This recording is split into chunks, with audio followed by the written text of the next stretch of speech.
Hi friends, ఈరోజు మనం చిక్కుడుకాయ పెసరపప్పు ఫ్రై చేసుకోబోతున్నాం. సో ఇది ఒకసారి ట్రై చేయండి, చాలా బాగుంటుంది. ముందుగా ఉడికించి పెట్టుకున్న పెసరపప్పు, అలాగే చిక్కుడుకాయ, మా చెట్టు చిక్కుడుకాయ అండి, అండ్ కొబ్బరి తురుము. తయారీ విధానం: స్టవ్ వెలిగించి ప్యాన్ పెట్టి అందులో ఆయిల్ పోసి వెల్లుల్లిపాయలు, ఎండుమిరపకాయ, జీలకర్ర వేయాలండి. కొంచెంసేపు కలపాలి. అలాగే కరివేపాకు, చిక్కుడుకాయ వేయాలి.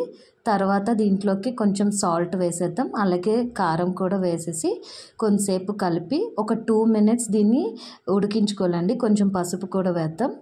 ఒక 2 minutes మనం దీన్ని ఫ్రై చేసుకోవాలి. సో 2 minutes అయిన తర్వాత ఒకసారి మళ్ళీ మూత తీసి దీన్ని కలుపుకుందాం అండి. కలుపుకున్న తర్వాత దీంట్లోనే కొబ్బరి తురుము కూడా వేసేసుకొని ఒకసారి కలిపేద్దాం. తర్వాత దీంట్లోని మనం ముందుగా ఉడకబెట్టి పెట్టుకున్న పెసరపప్పును వేసి దాన్ని కూడా ఒకసారి కలిపేద్దామండి. ఇది 2 minutes పాటు మనం ఉడికించుకోవాలి. ఆఫ్టర్ 2 minutes చూస్తే చిక్కుడుకాయ పెసరపప్పు ఫ్రై అనేది రెడీ అయిపోయిందండి. 2 minutes తర్వాత చూసారా ఎంత చక్కగా ఉందో. సో చూడండి ఫ్రెండ్స్, చూడగానే వావ్ అనిపిస్తుంది కదా.